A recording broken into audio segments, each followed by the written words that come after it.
ओम नमो भगवते वासुदेवाय।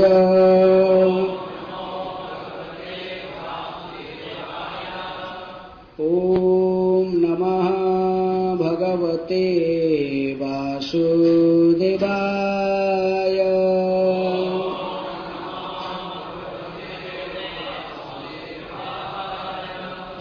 ओम नमः भगवते वासुदेवाय।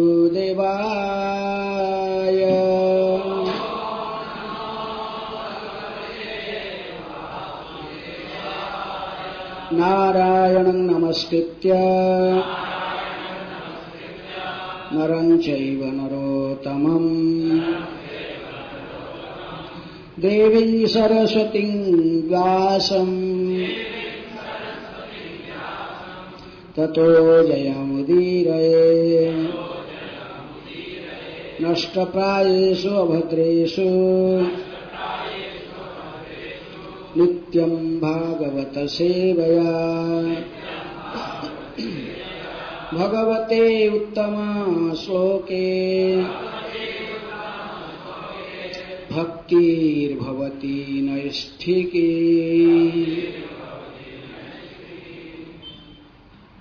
श्रीमद् भागवतम से पाठ,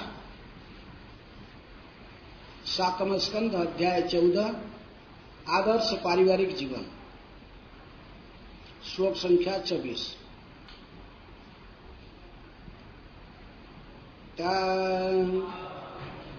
एते श्रेयसः कालः नृणां श्रेयः विवर्धनः कुर्यात् सर्वात्मना। एतेषु श्रेयः अमोघं तत् आयुषः। ते श्रेयसः काला नृणां श्रेयो विवर्धनः कुर्यात् सर्वात्मनैतेषु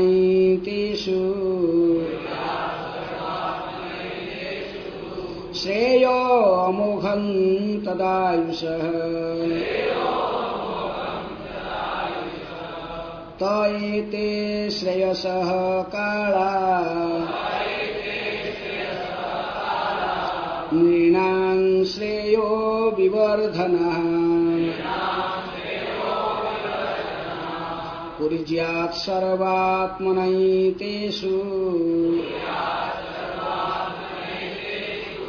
श्रेयो अमोघं तदायुषः। त एते श्रेयसः काला नृणां श्रेयो विवर्धनः कुर्यात् सर्वात्मनैतेषु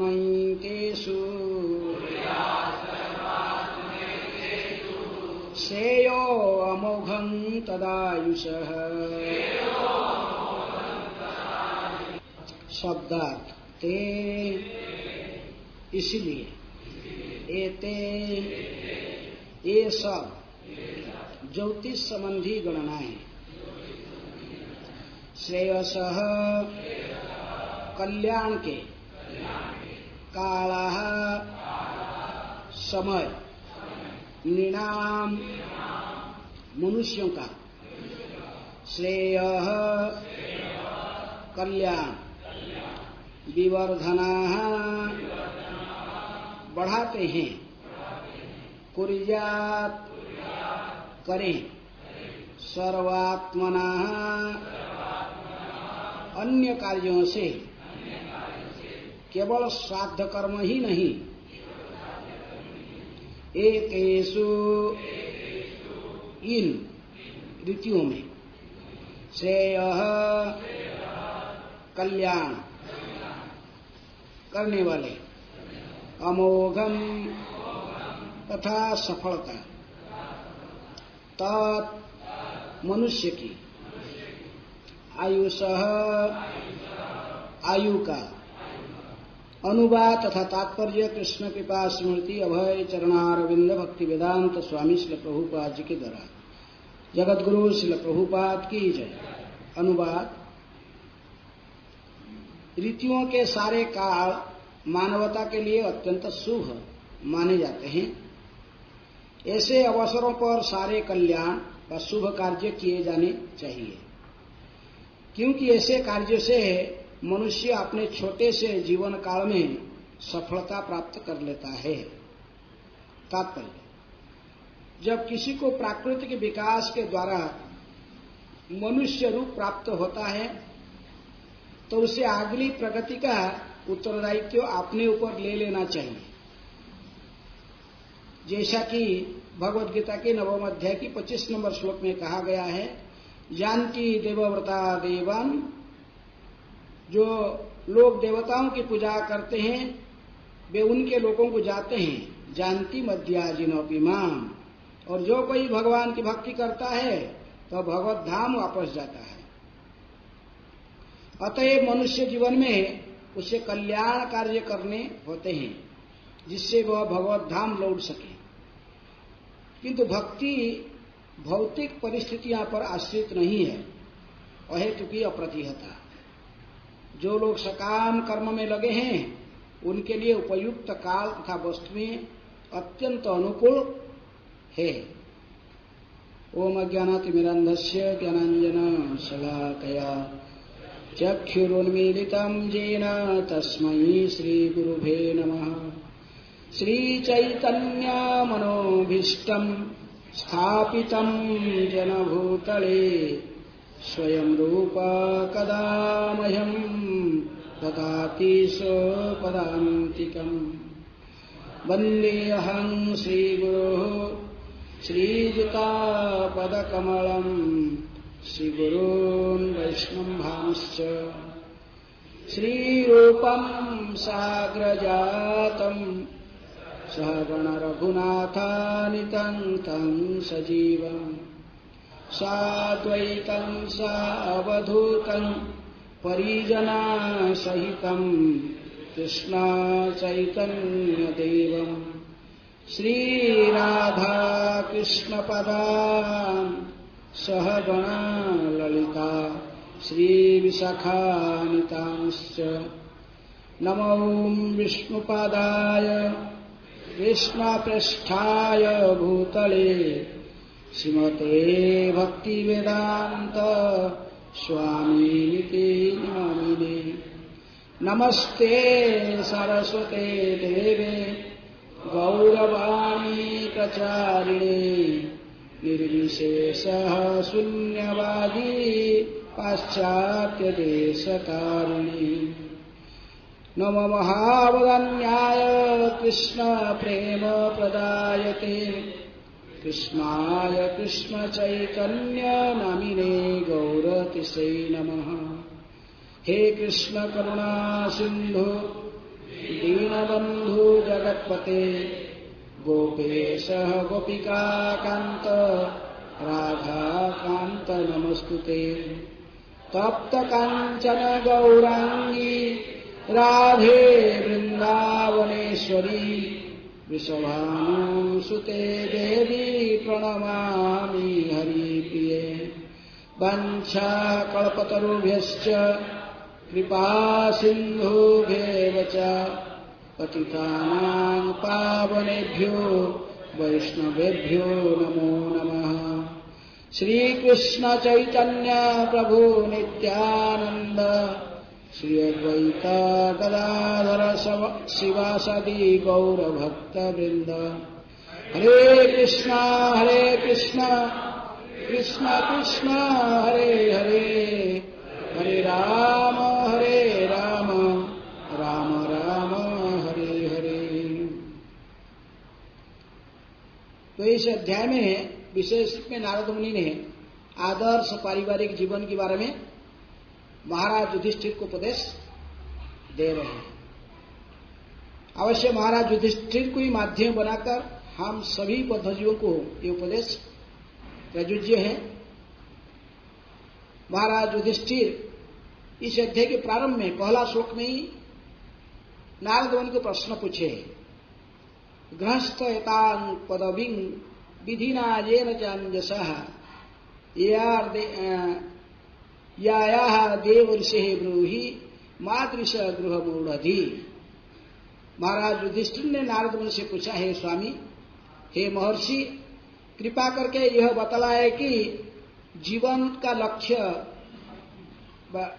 जीवन लक्ष्य के ज्ञान से रहित घर पर रहने वाले हम लोग वेदों के आदेशानुसार सरलता से मुक्ति किस तरह प्राप्त कर सकते हैं। युधिष्ठिर महाराज गुरुगृह में भी नहीं थे, हैं? वो तो भगवान के महान भक्त थे। भगवान के जो महान सेवक व भक्ति करने वाले भक्तों में से जिनको हरिदास वर्जीय कहते हैं, उनमें से भी इनके नाम आता है। किनकी? महाराज युधिष्ठिर, हरिदास वर्जीय। भागवत में तीनों के नाम ली गई, लेकिन और पद्म पुराण आदि अन्य पुराणों से 5 लोगों के नाम दी गई है। इसमें से कौन कौन है? युधिष्ठिर महाराज एक है, और प्रहलाद हैं, युधिष्ठिर महाराज, प्रहलाद महाराज,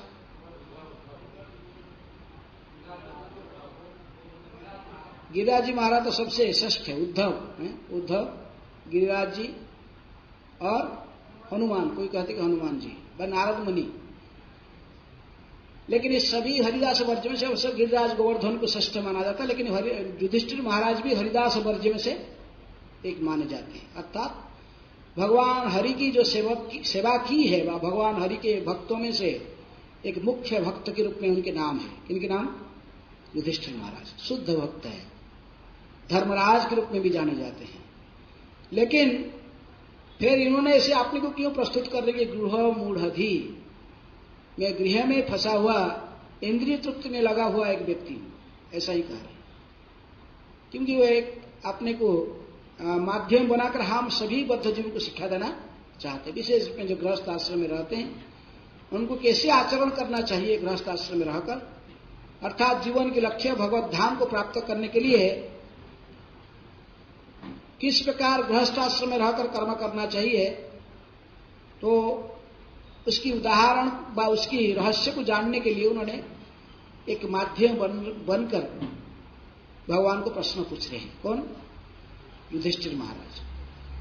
कि जैसे गृह में फंसे हुए जो व्यक्ति है, गृह पर रहने वाले हम लोग वेदों की आदेश अनुसार सरलता से किस प्रकार भगवत धाम को प्राप्त कर सकते, गृहस्थ आश्रम में रहकर भी कैसे भगवत धाम को प्राप्त किया जाए, उसके रहस्य को जानने के लिए महाराज युधिष्ठिर प्रश्न पूछा। और उसी प्रश्न को उत्तर देते हुए सारे अध्याय में नारद मुनि इतने सारे श्लोकों को जो नारद मुनि उच्चारण करके इस रहस्य को बताए। सबसे पहले तो उन्होंने कहते कि गृहेषु अवस्थित राजन क्रिया कुर्वन् यथोचिता वासुदेवार्पण साक्षात उपासित महामुनि। कहते कि हे नारद मुनि, नारद मुनि कहते कि हे राजन, हे युधिष्ठिर महाराज, गृहस्थ बनकर रहते हैं जो लोग, तो अपनी जीविका अर्जन करने के लिए उनको तो कर्म करना जरूरी है, लेकिन कर्म करने का करके जो फल है उसको उसके प्रति आसक्त नहीं रहना चाहिए। वासुदेवार्पण साक्षात, सब कुछ किसको अर्पण कर देना चाहिए? भगवान श्री कृष्ण वासुदेव के चरणारविंद में कर्म फल को समर्पित कर देना चाहिए। वासुदेवार्पण साक्षात उपासित महामुनि। और भगवत भक्तों की संगति के माध्यम से भली भांति धर्म के रहस्य को व भक्ति के रहस्य को जानना चाहिए। कर्म का फल को तो भगवान को अर्पण करना चाहिए, और भक्ति में कैसे आगे बढ़ना, उस रहस्य को शुद्ध भक्तों की शरण में जाकर उनसे जिज्ञासा करके सीखना चाहिए। सुमन भगवत अभिक्षणम अवतार कथामृतम, साधुओं के पास में जाकर विशेष रूप में भगवान हरि के बारे में श्रवण करना चाहिए, इनकी भिन्न भिन्न अवतारों की कथाओं को श्रवण करना चाहिए बड़े श्रद्धा के साथ। ये सब कथाओं को श्रवण करने से आस्ते आस्ते हमारा जो अनर्थ है ये सारे नष्ट होते जाएंगे। क्योंकि नवदा भक्ति की सबसे पहला अंग क्या है? श्रवण करना है। धर्म समुष्टिता पुंस विश्वक्षण कथा सुज न उत्पादय जदि रतिम समय वही केवलम। कोई व्यक्ति अपने वर्ण आश्रम पर स्थित रहकर सही ढंग से अपने आश्रम के धर्म को निभाने पर भी यदि हरिकथा श्रवण में इसको रुचि उत्पन्न नहीं हुआ तो फिर उसके सारे परिश्रम बेकार हो जाते हैं। समय वही केवल वृथा परिश्रम करता है। इसलिए यदि वो नारद मुनि प्रारंभ से शुद्ध भक्ति की पर विशेष बल देते हैं, लेकिन साथ साथ वो जानते हैं कि तुरंत ही शुद्ध भक्ति के स्तर को आ पाना संसार में फंसे हुए इंद्रिय तृप्ति में लगे हुए जीवों के लिए संभव होना इतने आसान नहीं है। इसलिए उन्होंने मार्ग बताते हैं, आस्ते आस्ते क्रम बताते हैं। यदि प्रभुपाद जी कोट करते कि भगवत गीता में भगवान जैसे कहते कि जानती देवव्रता देवान पितृम जानती पितृव्रता भूतानि जानती भूतेज्या मध्याजिनो जानती अपि मां। नवम अध्याय की 25 नंबर श्लोक में भगवान कहते कि जो देवताओं की पूजन करते हैं वो देवलोक की देवताओं के पास में जाते हैं। जानती देवव्रता देवान। जो पितरों को पूजन करते हैं पितृलोक में, जहाँ पितृलोक रहते हैं, उनके पितरों जहां रहते हैं वही पितृलोक में जाके निवास करते हैं। जो पितृपक्ष में श्राद्ध आदि देते हैं और जो पितरों की चिंतन करते हैं सदा, अंत समय यदि पितरों को चिंतन करके शरीर त्याग गया क्या होगा? वो भी पितृलोक में जाकर निवास करेगा। और भूतानि जानती भूतेज्या। यदि भूत प्रेतों की पूजन करेगा, काला जादू करेगा, ब्लैक मैजिक सीखेगा, तंत्र मंत्र जंत्र करेगा, बेतालों को साधन करना, भूत प्रेतों को साधन करके अपने कार्य हासिल करना चाहते कुछ लोग हैं। तो ऐसे भूत प्रेतों की यदि तमोगुण से आकर भूत प्रेतों की पूजन करेगा तो फिर क्या होगा? शरीर त्यागने के बाद भूत प्रेतों के साथ में जाकर रहेगा। भगवान कहते कि जो मेरी पूजन करता है, मेरी भक्ति करता है, शरीर त्यागने के बाद तो मेरे नित्य धाम वैकुंठ को प्राप्त हो जाएगा, जहां जाने से जगत्वा न निवर्तन्ते तद्धाम परम मम। जहां पर जाने से पुनः इस संसार में जन्म मुक्ति संसार में आना नहीं पड़ता, उस परम धाम में रहा है। तो इसलिए प्रभुपाद जी श्लोक में अपने तात्पर्य में हमको कहते कि यदि पूर्ववर्ती श्लोक में साधना आदि करने की बताया गया है, वैदिक कर्मकांड के आधार पर गृहस्थों को कहा गया कि साधना आदि करना भी जरूरी है। भिन्न भिन्न पुण्य तिथि में जिस दिन सूर्यदेव ने उत्तरायण गति प्रारंभ करते हैं मकर संक्रांति के दिन में, व जिस दिन दक्षिणायन गति प्रारंभ करते हैं कर्कट संक्रांति, कर्कट संक्रांति कहते हैं इसको, व जब चंद्र ग्रहण और सूर्य पराग के समय में, और अन्य संक्रांति में, अन्य पुण्य तिथि में यदि किसी तीर्थ स्थान में जाते हैं तो वहां पर भी जाकर क्या करते लोग? पितरों को पिंडदान करते हैं। कोई गया में जाकर पिंडदान करता है। कहीं भी जाओगे तीर्थ स्थान में पंडे लोग आ जाते हैं, कहते यहाँ पिंडदान करो, है ना। आप बद्रीनाथ में जाओगे, जगन्नाथपुरी में जाओगे, रामेश्वर में जाओ या द्वारका में जाओ, ये चारों धाम कहते हैं। इसके अलावा गया में विशेष रूप में लोग जाते पिंडदान करने। लेकिन ऐसा ही पिंडदान करके ही थोड़ा सा हमको आश्वस्त मिलता कि हमारे पितरों को कुछ ऊर्ध्वगति प्राप्त होता है पिंडदान करने से। लेकिन जो शुद्ध भक्त होते हैं तो उनको ऐसा करने का कुछ आवश्यकता नहीं है। अर्थात जो वैराग्य आश्रम में रहते हैं, जो संपूर्ण सर्वधर्मान परित्यज्य माम एकम शरणं व्रज, जो सब कुछ छोड़ के भगवान की शरण में है, इनको ऐसे ही कर्मकांड के आधार में आकर ऐसे अलग अलग अन्य अन्य देवताओं की व पितरों को प्रसन्नता के लिए अन्य अन्य व्रत व पिंडदान आदि करने की आवश्यकता नहीं होता है। लेकिन फिर भी जो गृहस्थ आश्रम है, जो संपूर्ण रूप में सब छोड़ के भगवान की शरण में आए नहीं अभी तक, तो फिर उनको करना जरूरी है, हैं? जैसे चैतन्य महाप्रभु के समय में अद्वैताचार्य, यदि वो महाविष्णु के अवतार थे लेकिन गृहस्थ आश्रम में जो निवास थे, इन्होंने भी अपने पितरों को पिंडदान करते थे, श्राद्धादि कर्म सांसारिक रीति से करते थे विधिवत। लेकिन सांसारिक लोग साधारण में साधा करते हैं। कैसे साधा करते हैं? ब्राह्मण कहता है कि इतने चावल ले आओ, हैं, आटा ले आओ, सब्जियां, दाल, ये सब वो अपने लिस्ट बनाता। और जो है प्रकृति में श्राद्ध में जो पितरों को जो अर्पण करना है भगवान के प्रसाद है। पितरों कैसे उद्धार होगा? श्राद्ध में श्राद्ध कीजिए ठीक है, लेकिन श्राद्ध में जो प्रसाद है पहले इसको भगवान विष्णु को अर्पण करके ही, कृष्ण को अर्पण करके ही, यदि महाप्रसाद को ही फिर पितरों को अर्पण किया जाए तो उनकी सद्गति होता है। लेकिन कर्मकांड के आधार पर हम किसी पुण्य तिथि में आप पुण्य स्थान में जाकर तीर्थ स्थान में ऐसा करते नहीं। या कच्चा चावल लिया तो कच्चा चावल भगवान खाते ना वो है, क्योंकि पंडित को ही चाहिए ना कच्चा चावल और सब्जियां, घी, ये सब होगा तो अपना बांध की बस लेके जाएगा है। लेकिन विधि जब वैष्णव होते जैसे अद्वैत आचार्य ने श्राद्ध करते थे तो वो भगवान को प्रसाद है कुकिंग करके भगवान को प्रसाद चढ़ाकर फिर उसी प्रसाद को पितरों को अर्पण करते। पितर जो महाप्रसाद खाएंगे फिर उनको उद्धार होगा, कलमश से रहित हो जाएंगे। यज्ञ उचिष्ट संतम उच्यते सर्वकिल विषय। जो यज्ञपति भगवान विष्णु की उच्चिष्ट खाएगा महाप्रसाद का है, वो खाएगा तो वो कलमश से रहित हो जाएगा। इसलिए पितरों को पिंडदान देना है, लेकिन क्या अर्पण करना है इनको? महाप्रसाद। इनको कच्चा चावल ऐसे क्या कि सब्जियां, कच्चा चावल, दाल, ये सब कोई आप खाते हो कच्चा ऐसे चावल खाओगे ऐसे?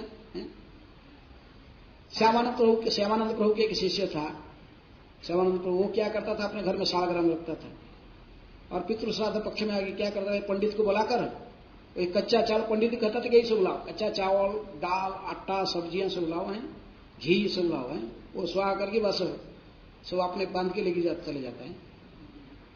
तो श्यामानंद प्रभु बोले ऐसा नहीं, तुम जो पितरों को देना पहले भगवान को प्रसाद लगा कुकिंग करके भोग लगा इनको भगवान को अर्पण करके महाप्रसाद पितरों को अर्पण करना। पंडित जो कहता है उसकी बात नहीं सुनने का। लेकिन फिर भी वो ऐसे करता था। लेकिन वो जो श्यामानंद प्रभु जो गांव के लोग के रीति के अनुसार तो फिर वो लेकिन सर उनके जो शिष्य था वो क्या करता था कि चावल, आटा, सब्जियां ऐसा हिलाकर ऐसे कच्चे से भगवान को मैंने ब्राह्मण जैसे कहता था ऐसे करके फिर उसी ब्राह्मण को दे देता था। भगवान के पास में से कच्चा चावल भोग लगाता था। कच्चे चावल भगवान के पास रखकर तुलसी डाल के स्वाहा करके बस ब्राह्मण लेके भाग जाता। उसे मना किया, लेकिन ऐसे करने के बाद श्यामानंद प्रभु कहा कि देखिए कि शिष्य ऐसे कर रहा है कि तुझे बोले कुछ चाहिए, बोले कि तुमने ऐसे ही मेरे बात न सुने, ऐसे कच्चा चावल, दाल, सब्जी ऐसे कच्चे चीज ये भगवान को ऐसे अर्पण करता है, इसलिए हस्ती का जोनी में जा, पशु की जोनी में जा कच्चा खाएगा। भगवान ऐसे नहीं खाते कच्चा। भगवान क्या खाते? भगवान कुकिंग करके इसको प्रसाद बनाकर भगवान को अर्पण किया जाता है। तो इसलिए कर्मकांड की विधि के साथ भक्ति को भी जोड़ना चाहिए। कोई भी विधि यदि भक्ति के साथ जोड़ता नहीं है वो हमको सही फल देने वाला नहीं है। गृहस्थ आश्रम में देखिए पिछले श्लोक में ये सब कहा गया पिंडदान के बारे में, 3-4 श्लोक एक साथ में। पिंडदान रामचंद्र जी ने भी, भगवान रामचंद्र जी ने भी पिंडदान दिए हैं जो गृहस्थ आश्रम में थे, वनवास में थे। तथा फिर भी जब श्राद्ध का तिथि आया, किनकी श्राद्ध पक्ष आया, तो महाराज दशरथ को पिंडदान देने के लिए उन्होंने सब सरंजाम लाने के लिए गए। कौन? भगवान राम लक्ष्मण गए, सीता जी अकेली थी गया में, गया तीर्थ में। तो श्राद्ध जो ठीक समय में जो पितरों को अर्पण करना वो समय बीत जा रहा था, ये लोग पहुंच नहीं पाए, इसलिए दशरथ जी ने स्वयं प्रकट होकर अपने हाथ मांगे, दो मुझे पिंडदान है। समय बीत गया, बीत जाने से मैं और ले नहीं सकता। तो सीता जी के पास कुछ था नहीं, क्या करेंगे वो? क्या दे दी? वही बालू और पानी बस है वही। अब इसको कहते फल्गु नदी, वो जब नदी जो गया में बहती है, गया जो भगवान के चरण चिन्ह है गया में। गयासुर को भगवान ने वहां पर बद्ध किए थे। गयासुर जैसे प्रतापी राक्षस था जो कि तीनों लोग को सताता था, इसलिए भगवान विष्णु ने वहां पर अवतार मैंने प्रकट होकर उस राक्षस को वध किए थे। गयासुर के साथ उनकी लड़ाई हुआ था, इसलिए वो पत्थर के ऊपर, जो शिला के ऊपर भगवान के चरण चिन्ह था, उस चरण चिन्ह पत्थर पर खड़ा होकर जो फाइट युद्ध किए थे उसके साथ, इसलिए भगवान के चरण चिन्ह वहां पर है। उसी चरण चिन्ह को ही पूजा की जाती है। गया में दूसरे कोई विग्रह की मंदिर को ऐसे अलग से रख, लेकिन जो मुख्य जो मंदिर है वो विष्णुपाद मंदिर है, भगवान विष्णु की चरण चिन्ह की वहां पर पूजन होती है। उसके बहुत सुंदर श्रृंगार करते हैं, वो चरण का ही पूजन होता, आरती होता, सब कुछ है। तो इसलिए पिंडदान की प्रथा, जो जैसे सीता जी ने दे दिए बालू और पानी पिंड के रूप में, जो दशरथ उसी को लेकर गए, चले गए हैं। रामचंद्र लक्ष्मणी वापस आए, गए कि भाई सीता जी ने कही कि आपके पिताजी आए, हाथ मांगे मुझे, हाथ देख बढ़ाकर मांगे, समय बीत रहा है, 7 दिन का समय बीत जा रहा, दो, मेरे पास कुछ था नहीं, क्या दिया तुम? बालू और पानी। तुम ऐसे कैसे साथ दिया, क्या प्रमाण है, ऐसे क्यों दिया? हम थोड़ा प्रतीक्षा करना था, आप प्रतीक्षा होना तो समय बीत जाता था। इसलिए मुहूर्त के बारे में प्रातिकूल जो समय, उसी समय में पिंड आदि दान दिया जाता है। लेकिन विश्व थोड़ा सा सीता जी को पूछे कि भगवान ने यदि सो जानते, फिर कहे कि साक्षी कौन है, तुम ऐसे पिंडदान दिया तो मेरे पिताजी आकर पिंडदान प्राप्त किए, तो कहे कि ये सो साक्षी है। कौन? ये नदी साक्षी है, जिसके बालू और पानी में दिया इनको। कई लोग को साक्षी रखे, गाय भी साक्षी है, तुलसी महारानी भी साक्षी है, ये वृक्ष भी साक्षी, ऐसे सबको साक्षी रखे। लेकिन जो रामचंद्र जी ने पूछे, देखिए कितनी सारे संजम लेकर आए, भगवान बोले भगवान और दोबारा साधक करेंगे तब ठीक है, अच्छा है, कोई साक्षी नहीं दिया। नदी ने कहा कि मुझे पता ही नहीं क्या है। गाय ने देखा कि इतने सारे खाना सब सामान आ गया, जब वो पिंडदान हुआ तो मैं फिर मुझे बहुत केले वगैरह सब खाना मिलेगा। किसको? गाय को। गाय भी बोला कि पता ही नहीं है हुआ कि नहीं पिंडदान, दोबारा हो जाए तो अच्छा है। और सब जितने भी थे जिनको साक्षी, तुलसी महारानी भी साक्षी नहीं दी, लेकिन नहीं पता नहीं। देखिए सब लोग ऐसे बोल रहे, तो सीता जी ने बड़े क्रोधित हुए हैं, अभिशाप दिए, इसलिए कह के नदी तो सूख जा,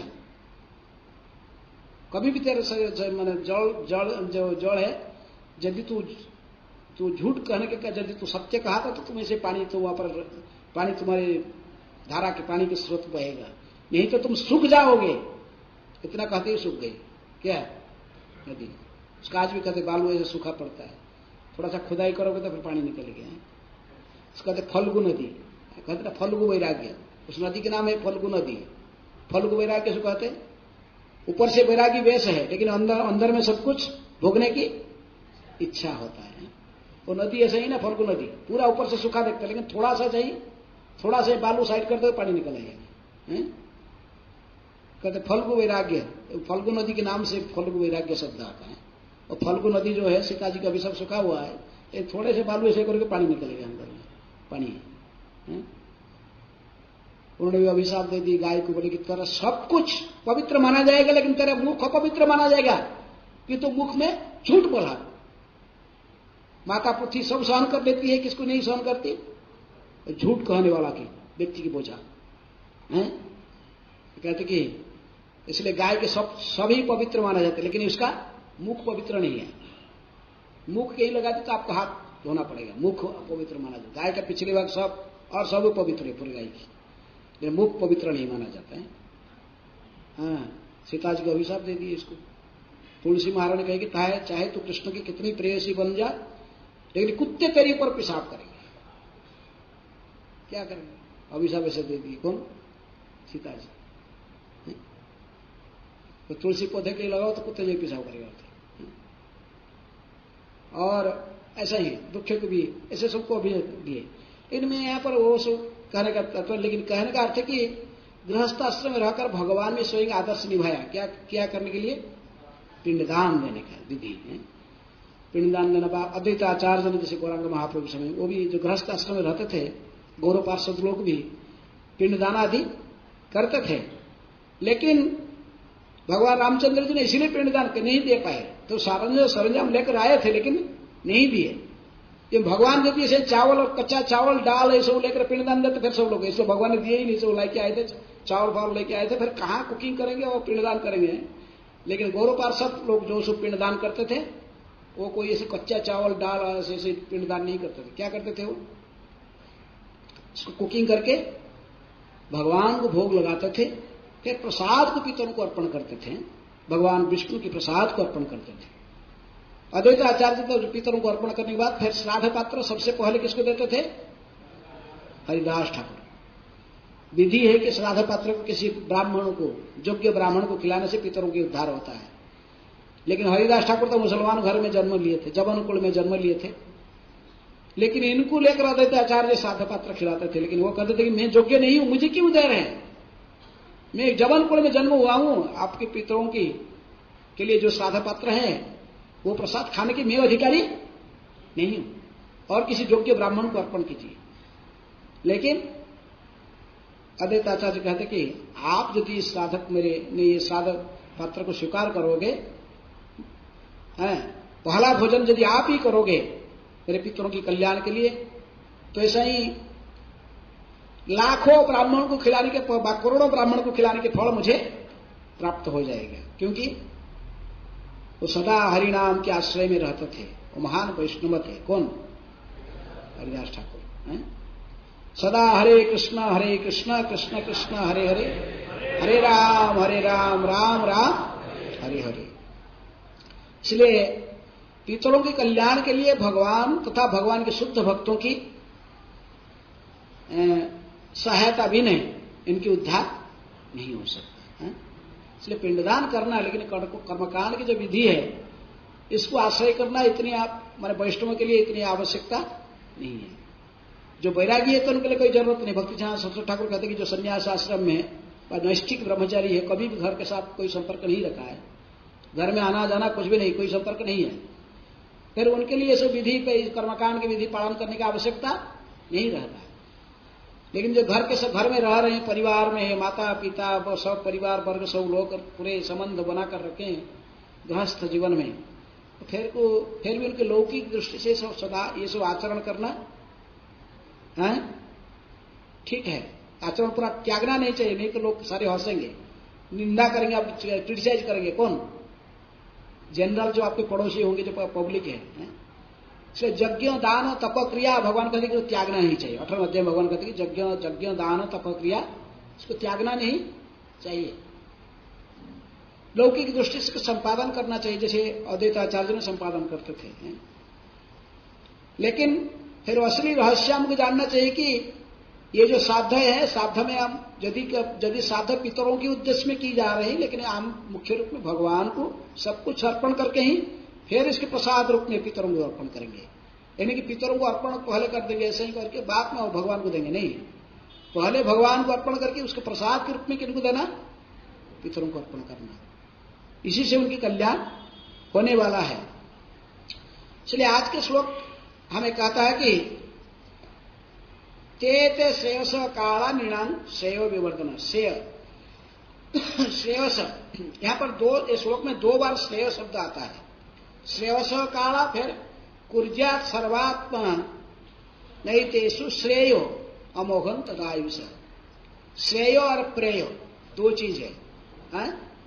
यहां श्रेय शब्द से हमारा 2 चीज, प्रेय का अर्थ हमारा इंद्रिय तृप्ति की जो साधन प्राप्त करना, कहते इसको प्रेय। हमको प्रिय होता है संसार में, संसारी लोग को ये प्रिय होता है। क्या प्रिय होता है संसारी लोग को? इंद्रिय तृप्ति की जो साधन है, धन जन कविता सुंदरी, ये सब अच्छा लगता है किनको? संसार में रहने वाले जो बद्धावस्था में जो है, तो उसे प्रेय कहते। ये कर्मकांड यज्ञ के आदि माध्यम से हमको क्या प्राप्त होता है? प्रेय प्राप्त होता है। वैदिक कर्मकांड के माध्यम से हम लक्ष्मी की पूजा करेंगे तो धन मिलेगा, गणेश को पूजा करेंगे तो बाधा विघ्न से मुक्त हो जाएंगे, सूर्य को पानी चढ़ाएंगे तो रोग व्याधि से मुक्त हो जाएंगे, उमा शंकर को पूजा करने से हमको योग्य पति या पत्नी मिल जाएंगे, विश्वकर्मा को पूजा करेंगे तो बहुत बड़ा इंजीनियर बन सकते हैं। ये सब बताया गया कर्मकांड में। भिन्न भिन्न देवताओं को पूजा करने से उनकी कृपा से कुछ हमको योग्यता मिल जाएगा और हम समाज में प्रतिष्ठित हो जाएंगे, बहुत धन मिलेगा, धन कमा सकेंगे और इंद्रिय तृप्ति बहुत से बहुत कर पाएंगे। ये प्रेय, इसको कहते प्रेय। वैदिक कर्मकांड के माध्यम से हमको क्या प्राप्त होता है? प्रेय। लेकिन ये प्रेयों के माध्यम से भगवत धाम को प्राप्त नहीं कर सकते हैं। यह शरीर की आवश्यकता को हमें प्राप्त करते हैं। लेकिन श्रेय का अर्थ जिसके माध्यम से हम भगवान को प्राप्त कर सकते हैं। श्रेय का अर्थ जो कि इंद्रिय तृप्ति की परे, जो भगवान की प्रसन्नता करने के लिए जो कर्म, उसको श्रेय कहते हैं। हमारे लिए श्रेय क्या है? प्रभुपाद जी कहते भक्ति ही श्रेय। सब कुछ अर्पण करना कि इसको वासुदेवार्पण, जैसे कहे नारद मुनि प्रारंभ से, वासुदेवार्पणं साक्षात उपासित महामुनि। गृहस्थ का श्रेय क्या ना, सब कुछ अर्पण करना। कर्म करना जरूरी है, लेकिन कर्म करके सब कुछ अर्पण कर देना किसको? वासुदेव भगवान श्री कृष्ण को सब कुछ अर्पण कर देने से फिर भगवान श्री कृष्ण के चरणारविंद हमें प्राप्त होगा। यही हमारा श्रेय, यही हमारे जीवन का लक्ष्य है, जिससे हमारा आत्मतृप्ति होगा, आत्मा के कल्याण होगा। दो धर्म है, नित्य धर्म और नैमित्तिक धर्म। नित्य धर्म का अर्थ आत्मा की धर्म, आत्मा की सदगति कैसे होगा, इसको नित्य धर्म, भाई इसी को श्रेय कहते हैं। और नैमित्तिक धर्म अर्थात शरीर को कैसे अच्छा से रखना है, शरीर को सुस्त सबल अच्छा से रखना, इंद्रिय तृप्ति के साधन को प्राप्त करना है। शरीर की प्रसन्नता के लिए जो आवश्यकता है, इसको कहते नैमित्तिक धर्म। नैमित्तिक शरीर के माने लौकिक धर्म, लोगों की माने समाज में रहकर लौकिक धर्म के माध्यम से जो हमारे शरीर पोषण करना है, इसको कहते नैमित्तिक धर्म। तो नित्य धर्म का हम लोग ज्यादा नैमित्तिक धर्म के प्रति ध्यान देते हैं, और नित्य धर्म के प्रति थोड़ा नेग्लेक्ट कर देते हैं। प्रेय के प्रति ज्यादा ध्यान देते हैं, श्रेय के प्रति थोड़ा कम। भगवान की भक्ति करने के लिए टाइम बहुत कम होता है और इंद्रिय तृप्ति के लिए बहुत समय होता है। पैसा कमाने में कितना टाइम जाता है? हमारे जो 24 घंटा से कितने घंटा धन कमाने में बीत जाता है? 8 से 10 घंटा 12 घंटा है। केवल ऐसे पैसा कैसे आएगा, उसी के प्रचेष्टा में लगे जाते हैं। तो प्रेम में बीत रहा अपन, धन कैसे आएगा? धन है money sweeter than Honey, brighter then sunshine. धन के बिना कुछ नहीं होता है। अब विशेष रूप में जो गृहस्थ जीवन में रहते थे, इनको धन की आवश्यकता होती है। धन के बिना कैसे क्या करे, परिवार कैसे चलाएगा? लेकिन ठीक है, धन कमाए, लेकिन वही धन कमाने ही लगते जाए, अपना बैंक बैलेंस बढ़ाते जाए, तो उसी के लिए केवल पूरा समय बिताना नहीं चाहिए। उस श्रेय के बारे में भी चिंतन करना चाहिए कि मनुष्य के प्रकृति जीवन का लक्ष्य क्या है। भगवान को प्राप्ति करेंगे, भक्ति के लिए भी थोड़ा समय देना चाहिए। अब इसलिए कम से कम 24 घंटा में कितने घंटा भक्ति के लिए रखना चाहिए? श्रेय के लिए, जो कि हमारा आत्मा के कल्याण होगा, आत्मा की सदगति होगा, भगवत धाम को जाएंगे, जन्म मृत्यु चक्र से मुक्त हो जाएंगे। उसके लिए कितना टाइम चाहिए?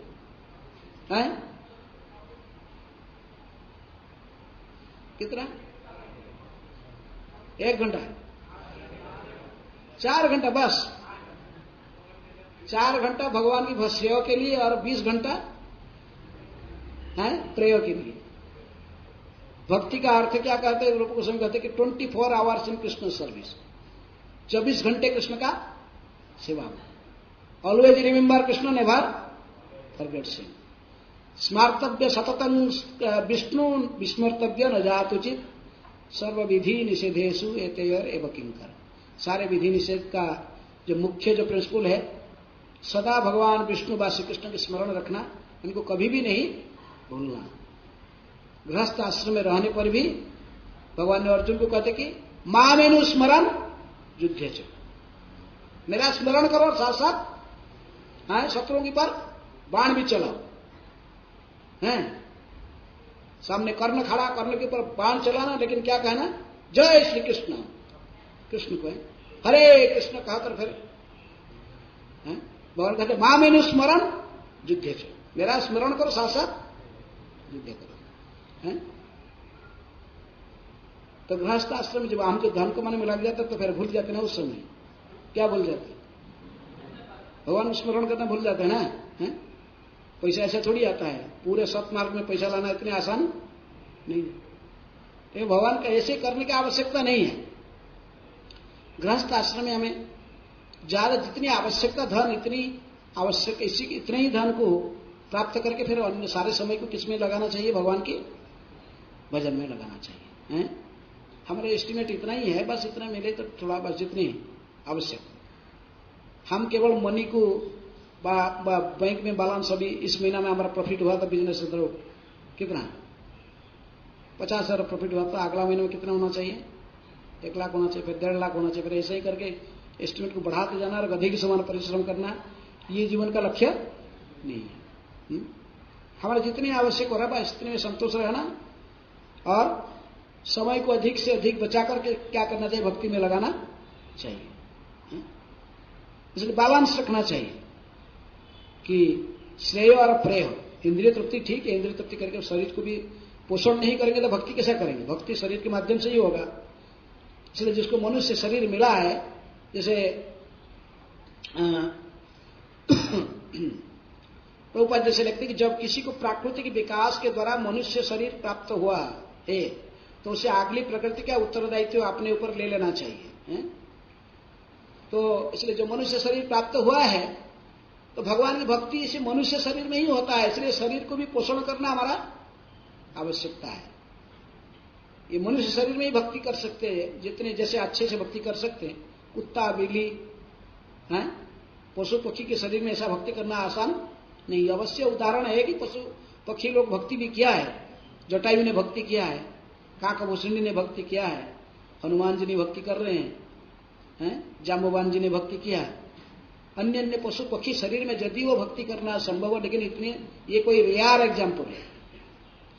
लेकिन मनुष्य शरीर में रहकर भक्ति करना बड़ा आसान है, क्योंकि हमें भगवान ने विशेष में स्मरण शक्ति, अच्छा बुरा विचार करने की शक्ति, ये सब हमारे पास है। इसलिए क्रम विकास में आकर जब प्रभुपाद जी कहते हैं कि जब हमको मनुष्य शरीर प्राप्त हुआ है तो उसे अगली प्रगति अर्थात आध्यात्मिक उन्नति के लिए, अपने उत्तरदायित्व को निभाने के लिए मनुष्य का ही कर्तव्य है। लेकिन जब भगवान की भक्ति करने के लिए शरीर को भी पोषण करना हमारा धर्म है।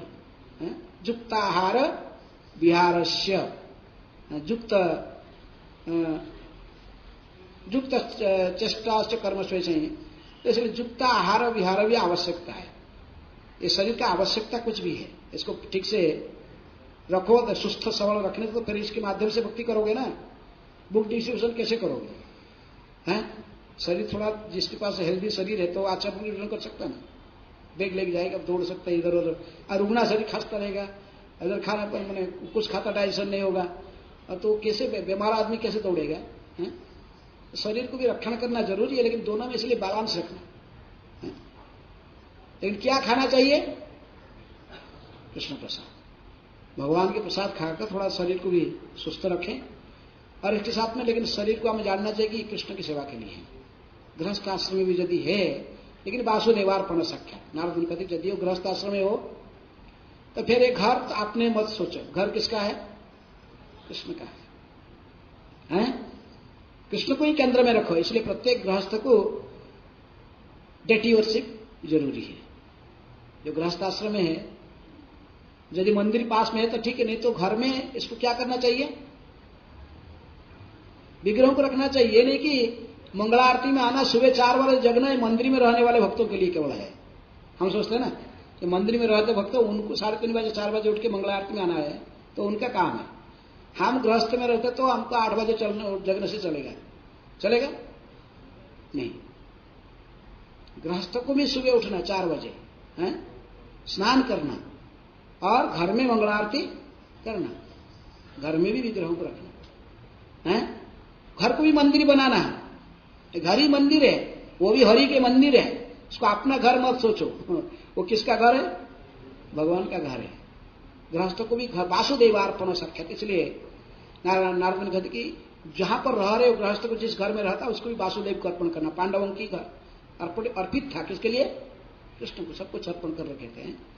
इसलिए जब सुने कि युधिष्ठिर महाराज भगवान अंतर ध्यान हो चुके हैं, लीला को स्मरण कर चुके, एक क्षण में चारों ने पांचों भाई निकाल गए घर छोड़ के, सारे हस्तिनापुर के सिंहासन, पूरे विश्व की सम्राट के सब त्याग कर चले गए हैं एक क्षण में। परीक्षित को बढ़ाए भी सिंहासन में निकल गए, कोई मतलब नहीं संसार में। तो इसलिए हम जो संसार में रहते, गृहस्थ आश्रम में रहते हैं, तो घर को भी मंदिर समझना चाहिए। घर हमारा नहीं है, ये किसका घर है? भगवान का घर है? और मैं एक निमित्त बनकर घर में रहता हूं।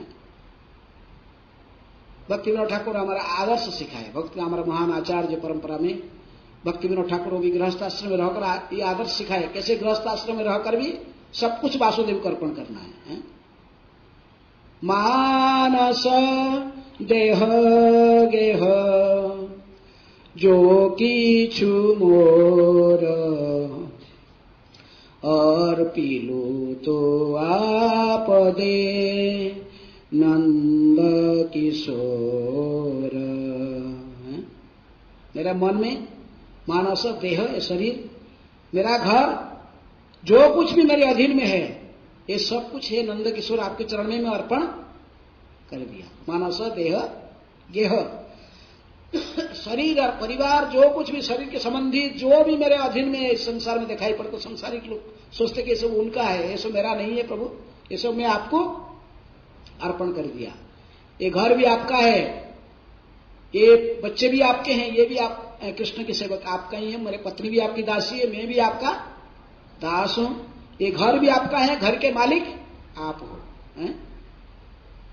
ऐसे ही गृहस्थ जीवन में रहकर सब कुछ अर्पण करना, वासुदेवार्पण, वासुदेव कृष्ण को सब कुछ अर्पण करके ही निमित्त बनकर उसी घर में रहना। ऐसे ही जो गृहस्थ जो प्रकृति में अपने श्रेय को प्राप्त करने में गृहस्थ आश्रम भी सहायता, इस आश्रम है जो कहते हैं आश्रम, वन ब्रह्मचर्य आश्रम, गृहस्थ आश्रम, वानप्रस्थ आश्रम, संन्यास आश्रम, ये आश्रम है। आप घर में नहीं रह रहे हो, कहां रह रहे हो? आश्रम, वो घर भी आश्रम है। ये एक माध्यम है, कहा किसको प्राप्त करने के लिए? भगवान को प्राप्त करने के लिए। किसी भी आश्रम में रहकर व्यक्ति भगवान को प्राप्त कर सकता है। कोई ब्रह्मचारी भी भक्ति करके भगवान को प्राप्त कर सकता है, गृहस्थ भी गृहस्थ आश्रम में रहकर भी भगवान को प्राप्त कर सकता है। आश्रम चेंज करने की आवश्यकता नहीं है, यानी कि भाई ब्रह्मचारी गृहस्थ बनने से बड़ा बन जाता है, गृहस्थ वानप्रस्थी या सन्यासी बन जाने से बड़ा बन जाता है, ऐसा नहीं।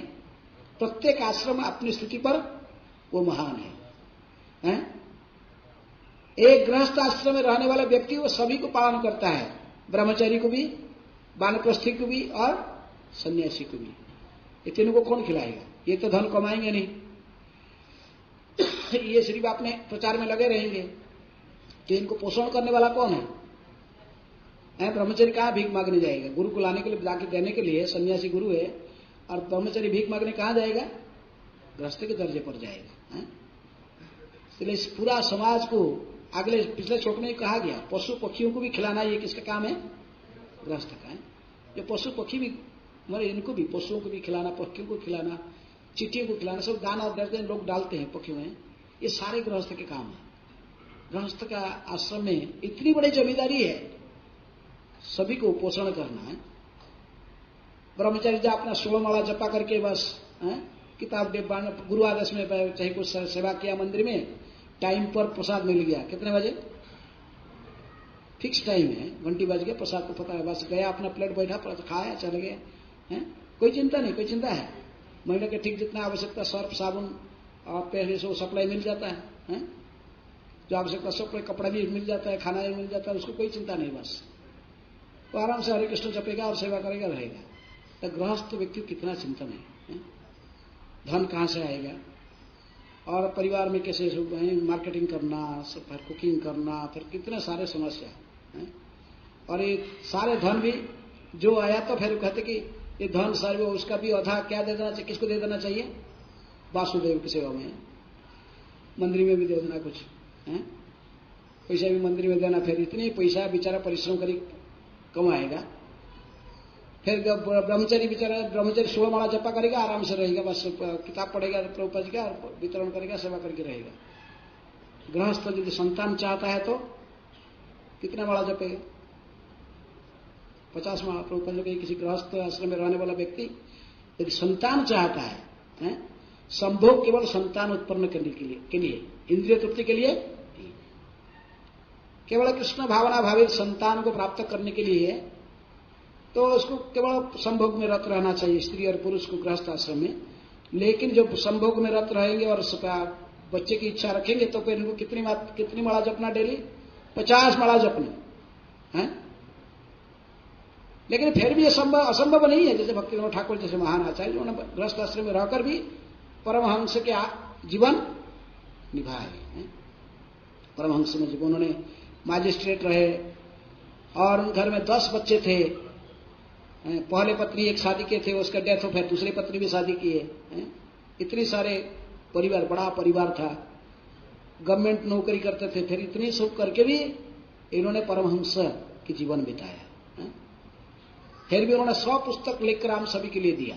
प्रभुपाद जी जितने पुस्तक लगे, इतना पुस्तक भी कौन लिखा था? भक्ति विनोद ठाकुर ने भी 100 पुस्तक लिख कर गए। वो कहे बहुत पुस्तक अभी तक उनकी प्रिंटेड नहीं हुई है। इतने समय कहां से आता था? क्योंकि समय को दुरुपयोग नहीं करते थे। पूरे 24 घंटे को रूटीन बना के रखे थे।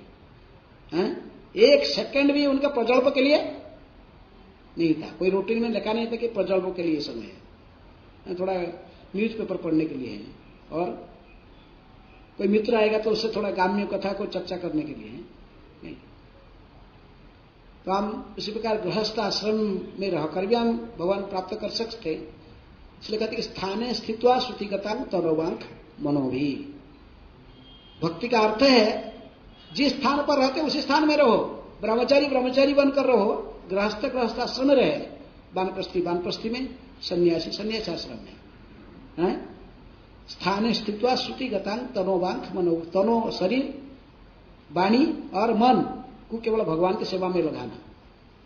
जिस आश्रम में आप रहो उसी आश्रम में रहकर यदि संपूर्ण रूप में भगवान की सेवा में अपने को अर्पित कर सकते हैं, आपके मन को भगवान के चरण में लगाने में सक्षम हो, शरीर को भी भगवान की सेवा में लगाया, तनो बात और वाणी को भी सदा भगवान की चर्चा में लगाया, तो फिर आप किसी वर्ण आश्रम में रहकर भी भक्ति कर सकते, भगवान को प्राप्त कर सकते हैं। यदि गृहस्थ आश्रम में रहकर भी कोई घर को भगवान के समझा, जो भी कोई आपने मैं और मेरा भावना से मुक्त है, कोई गृहस्थ आश्रम में रहकर भी सब कुछ भगवान को ही अर्पण करके ही, वासुदेवा अर्पण करके ही अपने भजन में रत रहता है, तो भी भगवान को प्राप्त करने में सक्षम है। और विशेष रूप में नारद मुनि को इस अध्याय में आदर्श गृहस्थ जीवन में कैसे रहकर भगवान को प्राप्त करना, उसी की प्रश्न युधिष्ठिर महाराज ने पूछे थे। इसलिए प्रभुपाद जी ने हम कहते कि हमें ऐसा ही नहीं करना चाहिए कि गृहस्थ आश्रम में रहकर भी जानती देवव्रता देवाना अर्थात देवताओं की, पितरों को और किसको, भूत प्रेतों को, अन्य इनको सब पूजा करने का आदि सब क्रिया करने की आवश्यकता नहीं है। हम तो ध्यान रखना चाहते कि चाहे कि भगवान कहते कि जानती मध्याजिन अपिमाम, यदि कोई भगवान की भक्ति करता है तो भगवत धाम वापस जाएगा, यदि भक्त भगवान की भक्ति नहीं करता तो भगवत धाम नहीं जाएगा, चाहे किसी भी आश्रम में रहे। कोई सन्यासी आश्रम में रहकर भी यदि भगवान की भक्ति नहीं करेगा भगवत धाम जाएगा? सन्यास दंड ले लिया इसलिए जाएगा भगवत धाम? नहीं। लोग को ऐसे सन्यासी वेश बनकर दंडा दिखाने से कोई भगवत धाम जाएगा? नहीं। भगवान के धाम जाने के लिए भगवान की भक्ति करना पड़ेगा।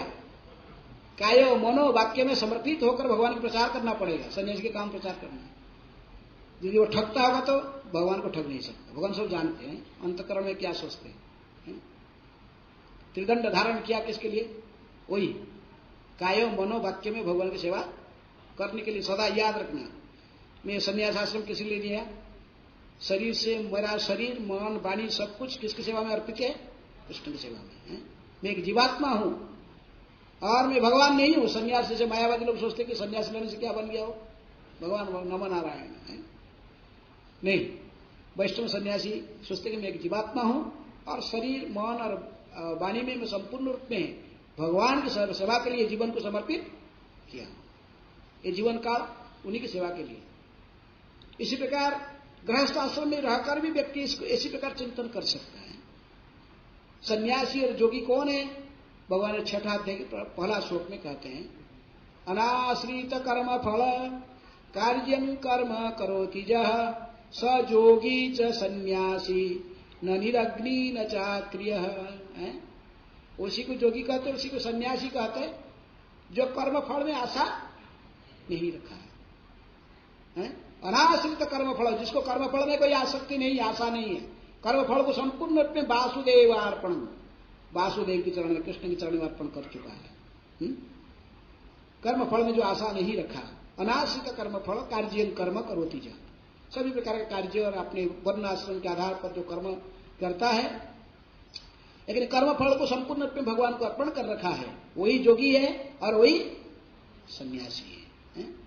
उसी को जोगी और सन्यासी कहते हैं, जो गुरु की निर्देशन के आधार पर सेवा कर, भगवान की प्रसन्नता के लिए, गुरु कृष्ण की प्रसन्नता के लिए कर्म करता है और कर्म फल को संपूर्ण रूप में भगवान को अर्पण कर चुका, वही जोगी और सन्यासी है।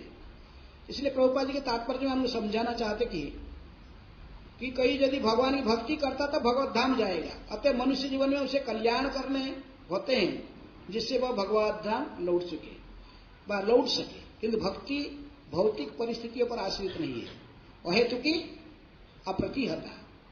कोई श्राद्ध पक्ष में पिंडदान दिया और नहीं दिया, भक्ति इसके लिए अपेक्षा नहीं करता। श्राद्ध नहीं दिया इसलिए भक्ति नहीं कर सकता, ऐसा नहीं। कोई लोगों की दृष्टि से श्राद्ध पक्ष में पिंड आदि दे सकता है, वह कोई जाकर वहां कुरुक्षेत्र में सूर्य पराग में चंद्र ग्रहण में जाकर डुबकी लगाया, ठीक है, कुछ सुकृति बना, लेकिन भक्ति इसी के ऊपर निर्भर नहीं करता। भक्ति संपूर्ण रूप में स्वतंत्र है, भक्ति कर्म और ज्ञान से मुक्त है। अन्याभिलाषित शून्यम ज्ञान कर्मादि अनावृतम आनुकूल्येन कृष्ण अनुशीलनम भक्तिरुत्तमा। कर्म और ज्ञान से, कर्मकांड आदि माध्यम से अन्य अन्य देवताओं को, पितरों को प्रसन्न करके कुछ इंद्रिय भोग की वस्तु प्राप्त करना, ये भक्ति में इसमें कुछ लेना देना नहीं है। और ज्ञान की अभ्यास करके ही कि मोक्ष की इच्छा रखना, सायुज्य मुक्ति की इच्छा रखना, इसमें भक्ति कुछ लेना देना भक्ति इसमें, भक्ति संपूर्ण रूप में स्वतंत्र है। भक्ति कोई भी कर सकता है। कभी कभी हम सोचते हैं कि भक्ति सत्वगुण में आने से लोग कर सकते हैं, सत्वगुण से भक्ति कर सकता है, रजोगुणी व्यक्ति, तमोगुणी व्यक्ति भक्ति नहीं कर सकते। सभी कभी कभी आप लोग लेक्चर में सुने होंगे, भक्ति के कौन कर सकता है? जो सत्वगुण में है। केवल ब्राह्मण ही भक्ति कर सकता है, शूद्र वैश्य और कौन? शूद्र वैश्य और क्षत्रिय ये भक्ति नहीं कर सकते हैं। भगवान ऐसा कहा, भक्ति कोई भी कर सकता है। स्त्रीय वैश्य तथा शूद्र ते जानती परानुगति मांग ही पार्थ व्यपाश्रित्य स्ते अपिसु पाप जनयो। शूद्र का अर्थ तमगुणी में रहने वाला, वैश्य का अर्थ तम रज मिश्रित गुण में रहने वाला, क्षत्रिय रजगुण में रहने वाला, स्त्री वैश्य शूद्र कोई भी भक्ति को आश्रय कर सकते हैं। तमगुणी व्यक्ति भी भक्ति के प्रारंभ कर सकता है, रजगुणी व्यक्ति भी भक्ति प्रारंभ कर सकता है, वह सतगुणी भी भक्ति करेगा। लेकिन तथ्य यह है कि जो सत्वगुण में आएगा तभी भक्ति में कंटिन्यूस, इसको समान ठीक से स्थिर भाव से स्थिर भक्ति कर सकता है। स्थिते सत्वे प्रसिद्धति। राजगुणी तो प्रारंभ से कर सकता है, भक्ति का प्रारंभ कर सकता है, लेकिन जब तक वो सत्वगुण की स्थिति को आएगा नहीं तो वो स्थिर भक्ति में स्थिर नहीं हो सकता, सब समय विचलित रहेगा मन है। इसलिए भक्ति प्रारंभ किसी गुण से किया जा सकता है, लेकिन आस्ते आस्ते गुरु के निर्देशन में फिर उसको सत्वगुण की स्थिति में आना से भक्ति स्थिर स्तर पर आता है। कोई भी आकर इसकर में जॉइन कर सकता है, मना थोड़ी है किसको, सब जॉइन कर सकते, लेकिन आने के बाद ऐसा प्रभुपाद जी ने फिर नियम रखा है। क्या? मंगल आरती में सुबह स्नान करना, मंगल आरती में आना, माला लेकर 16 माला बैठकर जप करना भक्तों की सन्निधि में, फिर भागवत कक्षा में बैठना, ये सारे क्यों कहा गया? ऐसे करने से आस्ते आस्ते सत्वगुण की स्थिति को प्राप्त कर लेगा, अर्थात त्रिगुणातीत सत्वगुण से ऊपर जाएगा भक्ति। इसलिए भक्ति करना ही हमारा एकमात्र लक्ष्य है। किसी भी वर्ण आश्रम में रहकर भक्ति करना ही जो उद्देश्य है, उसी को प्रभुपाद कहते कि इसलिए जानना चाहिए कि श्रेय क्या है। श्रेय है कि भगवत धाम जाना, इसलिए भगवत धाम लौट सके। किंतु भक्ति भौतिक परिस्थितियों पर आश्रित नहीं है और हेतु की अप्रतिहता। जो लोग सकाम कर्म में लगे हैं उनके लिए उपयुक्त काल तथा वस्तु अत्यंत अनुकूल है। तो इसलिए यदि कभी कभी हम देखते हैं लौकिक दृष्टि से हमको सब करना पड़ता है, पुण्यदान आदि बा कुछ पुण्य कर्म करना पड़ता है, देखो, लेकिन हमें उसमें आसक्त नहीं रहना चाहिए। हमें भक्ति के रहस्य को समझना चाहिए। भक्ति में कहते कि देवर्षि भूतात्मा नृणां पितॄणां न किंकरनायं ऋणी च राजन् सर्वात्मना च शरणं शरण्यं गतो मुकुंद परिहृत कर्तुम। हम संसार में कितने लोगों के चरण में ऋणी है। किसके चरण में ऋणी है? देवताओं के चरण में ऋणी है, क्योंकि देवता लोग ने सूर्य ने हमको आलोक प्रदान करते, अभी तक सूर्य उदय हुए तो भी आलोक आया नहीं था। इसका पहले क्या था? अंधारी था। और इंद्र ने बारिश करते तो हमको पानी, बारिश होने से ही अनाज उगते हैं, खेती बनता है। और श्वास प्रश्वास कैसे ले रहे हैं? वायुदेव यदि बंद हो जाएंगे, सब बंद कर देंगे अपने, चलो फिर ये भी हमारा उपकार करते हैं। अग्नि के उत्ताप से क्या करते हैं? हम खाना बनाते हैं। और सभी देवता कुछ ना कुछ उपकार किए। देवताओं के चरण में हम ऋणी हैं, इसलिए उनकी पूजा करना वैदिक कर्मकांड में कहा गया। जिन देवताओं से तुम उपकार प्राप्त किए हो तो उनको थोड़ा तो पूजा करना चाहिए, उनको थोड़ा सा वंदना करने से क्या नुकसान है, ऐसा कहा गया है। ऋषियों के चरण में ऋणी है, क्योंकि आप भागवत पढ़ रहे हैं, इसको कौन लिख के दिया? व्यासदेव जी ने लिख के दिया। रामायण पढ़ रहे, कौन लिख के दिया? वाल्मीकि ऋषि देख के। कोई न्याय शास्त्र पढ़ रहा है, कोई जोगो सीख रहा है, योगा शास्त्र पतंजलि ने लिख के दिया है। योग शास्त्र, न्याय शास्त्र गौतम ने लिखा। कई सब प्रकार ज्ञान का विभाग कार्नाड ने कर्मकांड सिखाया, ऐसे जैमिनी ने कर्मकांड सिखाया, कार्नाड ने वैशेषिक ज्ञान के बारे में हमको बताया। वेदांत व पुराण उपनिषद सारे व्यासदेव जी ने लिख कर दिए। कपिल मुनि ने सांख्य दर्शन सिखाया। तो ये ऋषि को से ज्ञान ले रहे थे, उनके चरण में हम ऋणी हो रहे कि नहीं? तो उनकी ऋण चुकाने के लिए फिर उनका ही पूजा करो। देवर्षि भूतात्मा पितरों के चरण में ऋणी है, क्योंकि किसी घर में जन्म होते ही उस घर के जो प्रॉपर्टी है उसका मालिक बन जाते हैं। वो कितना परिश्रम करके पितरों कमाया था, उसे बनाया था बिल्डिंग, वो अपने जिंदगी में कितना परिश्रम किया, तो उसी घर में खाली जन्म लिया, उसका बेटा बन गया तो सबका मालिक बन गया बस। तो ऐसे ही पितरों के चरण में भी हम ऋणी है। देवर्षि भूतात्मा नृणां पितॄणां न किंकरनायं ऋणी च राजन्। लेकिन कहते कि करवादन ऋषि कहते महाराज निमि को कि हे राजा, हे निमि महाराज, लेकिन ये सारे ऋण को आप यदि एक एक करके चुकाना चाहोगे जीवन जिंदगी भर एक लाइफ में चुका पाओगे? इनके ऋण को नहीं चुका पाओगे। पितृ ऋण को चुकाने के लिए आपको भगीरथ की तरफ तपस्या करना पड़ेगा। गंगा को लाए, वो तपस्या कितना कष्ट उठाया। पितरों को उद्धार करना, पितरों का प्रकृति में ऋण कैसा चुकेगा? यदि पितरों को भगवत धाम पहुंचाएगा। पुत्र शब्द का ही अर्थ है कि पु शब्द का अर्थ ही नर्क, त्र का अर्थ जो त्राण करता, नर्क से जो उद्धार करता है पितरों को, उसको कहते पुत्र। प्रभुपाद जी कहते कि यदि पुत्र होकर कोई नर्क से पितरों को उद्धार नहीं कर पाया, वो क्या है? वो मूत्र है, वो पुत्र नहीं है। इसलिए ये सारे ऋणी हैं। हम पितरों को भी, हम पुत्र बन गए तो पिता माता को भी, पितरों को भगवत धाम पहुंचाना ये हमारा कर्तव्य, जन्मों संसार से मुक्त करना है। देवता और ऋण, लेकिन ये सारे ऋण कैसे चुकाएंगे हम एक जन्म में? इसलिए कहते कि देवर्षि भूतात्मा नृणां पितॄणां न किंकरनायं ऋणी च राजन्। हे राजा, तुम किसी के चरण में ऋणी नहीं रहोगे, तुम्हारा कोई भी कर्तव्य संसार में नहीं रह जाएगा यदि तुम एक बात करोगे। क्या? गतो मुकुंद परिहृत कर्तुम। तुम्हारे एकमात्र कर्तव्य है कि यदि भगवान मुकुंद व गोविंद कृष्ण को प्रसन्न कर लोगे, ये सारे कर्तव्य अपने आप हो जाएगा। प्रहलाद महाराज एकमात्र नृसिंह देव की भक्ति की है, भगवान की भक्ति की, तो उसी से उनके पिताजी का उद्धार हुआ है। वो कहते थे कि मेरे पिताजी का थोड़ा, प्रहलाद महाराज कहे कि हे नृसिंह देव, कहते थे प्रहलाद कुछ मांगो मांगो, कुछ जो भी चाहिए कुछ मांग लो, मेरे जो भक्ति किया ऐसा ही निष्फल नहीं जाता है। तो कहते मुझे क्यों लोभ दिखा रहे हो, मेरा राक्षस घर में जन्म हुआ हूं, मेरे मन में तो कोई इंद्रिय तृप्ति की इच्छा ऐसा ही उद्रेक हो सकता है, मुझे लोभ मत दिखाइए प्रभु, मुझे कुछ नहीं चाहिए। लेकिन मेरा पिताजी ने इतना सारा आपका द्वेष किया है, आपको बहुत सताया, मैंने मेरे को तो सताया और आपके प्रति भी द्वेष किया, आपकी निंदा किया, इसलिए उसकी अपराध क्षमा करके उसको भगवत धाम, आपके धाम में स्थान दीजिए। ये इसका इतने मेरे कृपा, मुझे कृपा कीजिए, मेरे पिताजी को भी उद्धार कीजिए, पुत्र के रूप में मेरा ये कर्तव्य बनता है कि उसको उद्धार करना है।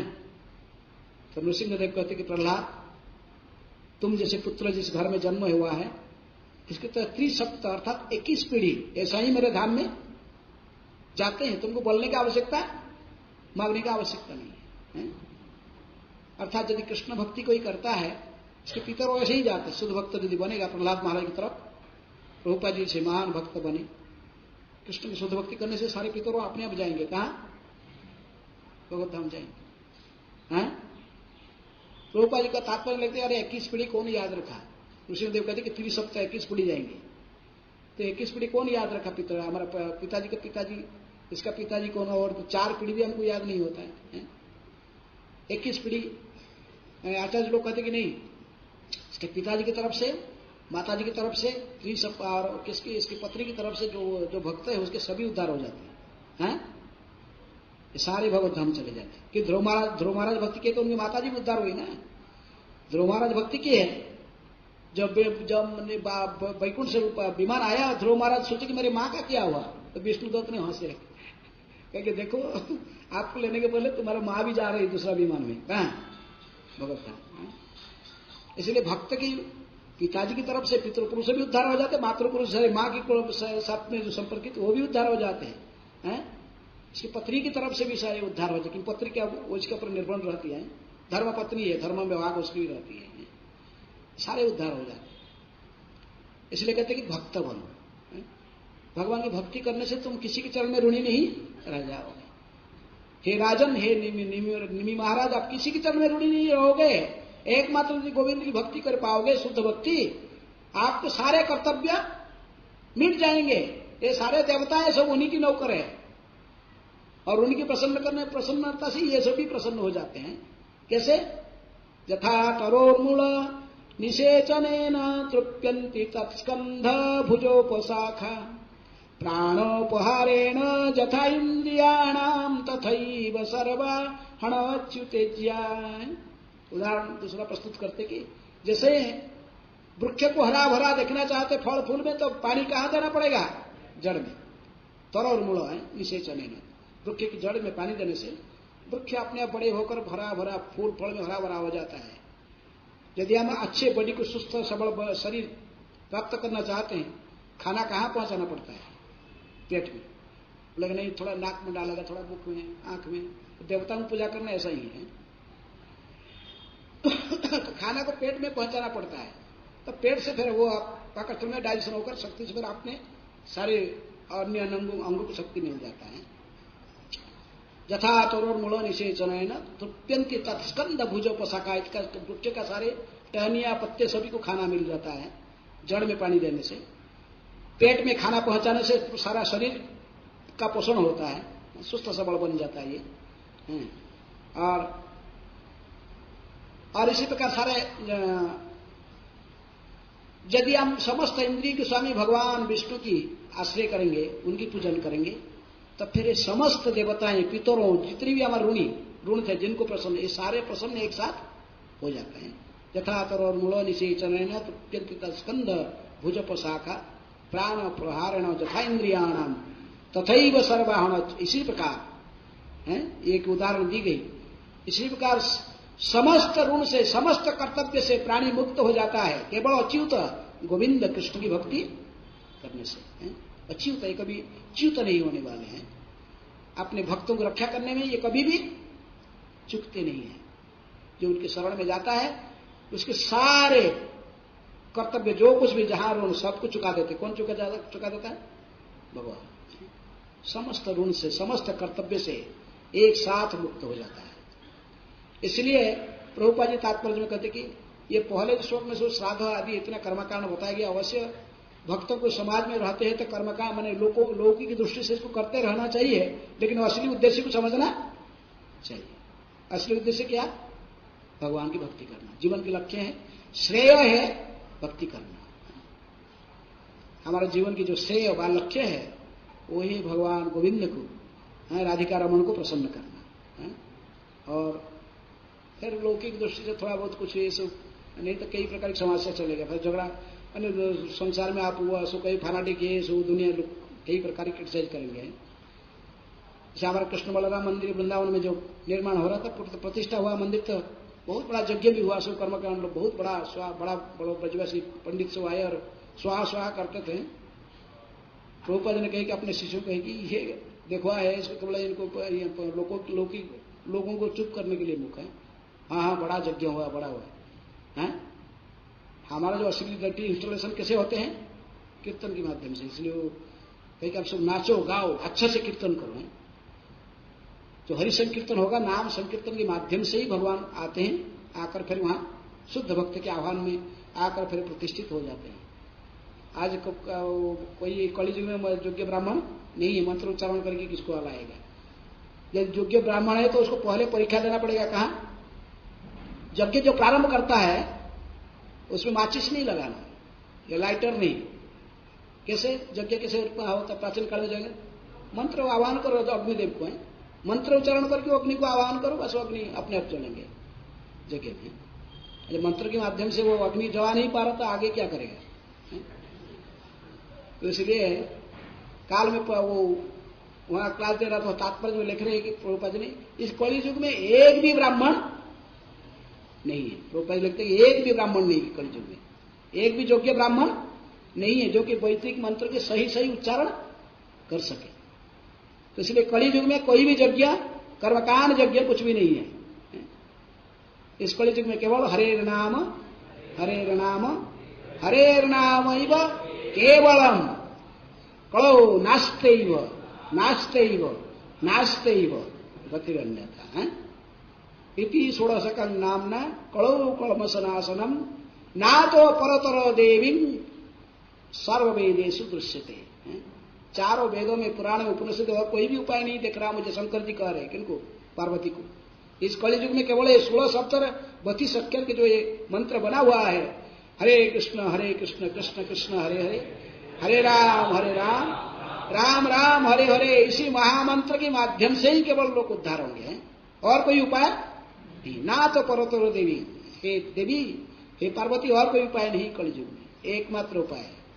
इसलिए गृह थाको बने थाको सदा हरि बोलिए ठाको। भक्ति ठाकुर कहते कि ठीक है आप वैरागी हो, सन्यासी बन गए, बा ब्रह्मचर्य आश्रम में रहते, वानप्रस्थी रहते, बा घर में रह रहे हो, तुम्हारा एक ही कर्तव्य क्या है? सदा हरि बोले डाको, सदा हरि के स्मरण करो। अपने कर्तव्य के निभान के साथ साथ भगवान हरि के सदा स्मरण करो, सदा हरे कृष्ण मंत्र की उच्चारण करते रहो जब भी टाइम मिला। स्थान काल पात्र किसी भी इसके निषेध नहीं है। महाप्रभु को माने ये महाप्रभु से एक बार थोड़ा सा इनको 1 नंबर जाने था, तो 1 नंबर या 2 नंबर, तो उन्होंने थोड़ा जीव के सही बात नहीं कर रहे थे, जीव काट के रखते। छोटा बालक था गोपाल, बोला ये क्या महाप्रभु ऐसा क्यों जीव ऐसा ना? अभी मैं क्या है 2 नंबर जा रहा हूं तो मुझे बातचीत नहीं, अभी बातचीत। बोला अच्छा, जब मृत्यु आएगा तो मृत्यु तो किसी समय आ सकता ना। तो वो कोई गया, वो सुअर का जैसे वो क्या बरहा पड़ा होता, वो इसको डायरिया हो रहा था, जंगल में चला गया लेटरिन करने के लिए, सुअर आ गया, उसको जंगली सुअर भयभीत हो गया, तो उसको वही उसका मृत्यु हो गया। तो मृत्यु तो कभी भी हो सकता ना, तो फिर भगवान के नाम नहीं लेंगे तो कैसे उद्धार होंगे? तो महाप्रभु कहे कि तुम भी मेरा एक गुरु बना। इसलिए उसका नाम क्या हो गया? गोपाल गुरु है। छोटा बच्चा 5 साल हुआ, वो उसका नाम हो गया गोपाल गुरु। वो महाप्रभु को भी सिखाया है कि नहीं, हरिनाम सब समय, हरिनाम उच्चारण करने में कभी मना नहीं, किसी भी स्थान काल पात्र किसी भी स्थिति पर कि मृत्यु कभी भी आ सकता है। इसलिए भगवान के नाम इस कलयुग के लिए एकमात्र यज्ञ है। ये संकीर्तन यज्ञ है। कृष्ण वर्ण तिसा कृष्णम सांग पांग अस्त्र पार्षदम यज्ञ संकीर्तन प्रायर जजंती ही सुनिधसा। सबसे बुद्धिमान मनुष्य इस कलयुग में कृष्ण वर्ण जो सदा कृष्ण के नाम को उच्चारण करते हैं, जो गौरांग महाप्रभु अकृष्ण, लेकिन उन वर्ण कृष्ण जैसा नहीं है, लेकिन सदा कृष्ण नाम उच्चारण करते, तब तक कांचन गौरांगी राधा रानी के वर्ण कांति को लेकर अवतीर्ण हुए हैं। अकेले नहीं आए, सांग पांग अस्त्र पार्षद, सांग गौरांग नित्यानंद, उपांग गदाधर और शिवास आदि और पार्षद सारे गौरव भक्तों को लेकर, और उनकी सुंदरता भी इनकी अस्त्र है। साथ साथ ये नारायण अस्त्र हरे कृष्ण महामंत्र के अस्त्र को लेकर सारा दुनिया में जो इस संकीर्तन यज्ञ को प्रवर्तन किया, जो इस कलयुग में उसी हरिनाम हरे कृष्ण महामंत्र के यज्ञ में भाग लेते हैं, सुमेधसा, ये सबसे बुद्धिमान व्यक्ति माने जाते हैं। सबसे इंटेलिजेंट व्यक्ति वही है जो कलयुग में किसी भी वर्ण आश्रम में रहकर सदा हरिनाम की उच्चारण करते रहा, अपने कर्तव्य निभाते हुए भी हरिनाम उच्चारण करते रहता है, तो वही बुद्धिमान है, वही भगवान को प्राप्त कर सकता है। ठीक है, हरे कृष्ण। कोई प्रश्न है?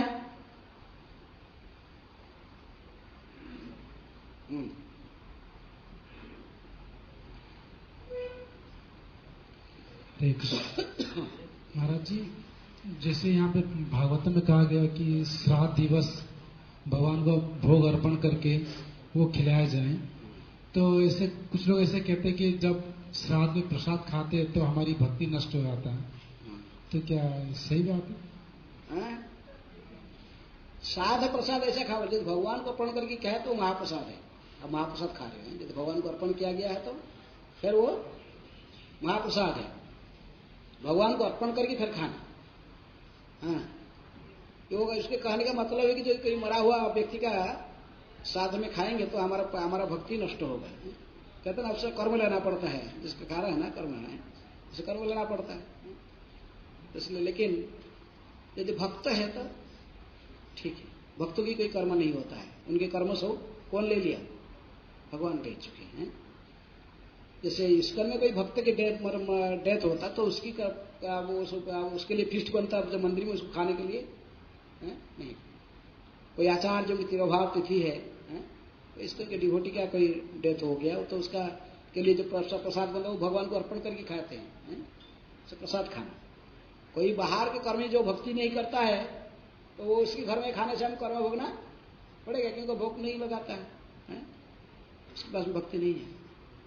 इसलिए जो भक्ति नहीं किया है, और भक्तों की विषयी अन्न खाइले मलिन है मन, मलिन मन हईले न हे कृष्णेर स्मरण, औरंग महाप्रभु ने कहा।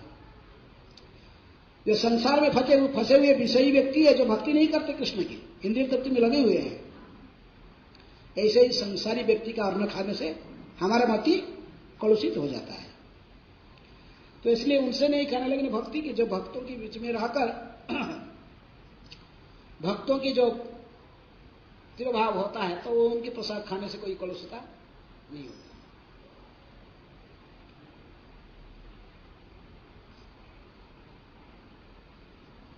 और कोई प्रश्न है? हाँ,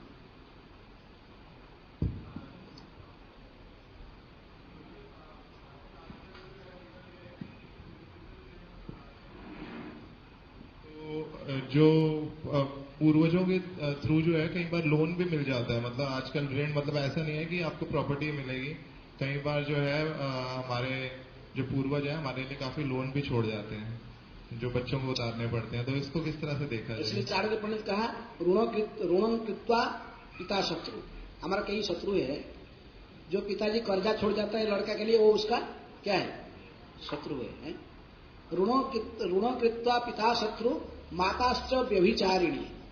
माता यदि वेश्यावती करती हो तो फिर वो भी अपने संतानों के लिए शत्रु है। पिताजी यदि कर्जा छोड़ के जाता है वो शत्रु है। रूपवती भार्या शत्रु है। पत्नी यदि बहुत सुंदरी है तो फिर उसके वो भी शत्रु बन जाती। कैसे? अहल्या जैसे बहुत सुंदरी थी है?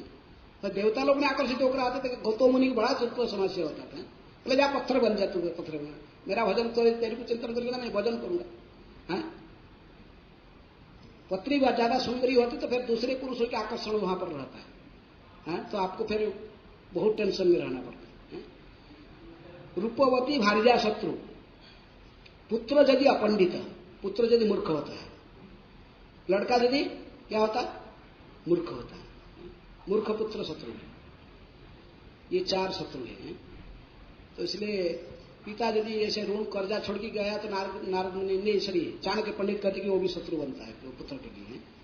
लेकिन फिर भी शत्रु होने पर भी पुत्र जो योग्य पुत्र कहते चलो शरीर तो मुझे दिया है तो उसका भी उद्धार करूंगा तो ठीक है, पतित समझकर उसको उद्धार करने के लिए पतित पावन बनता है वो।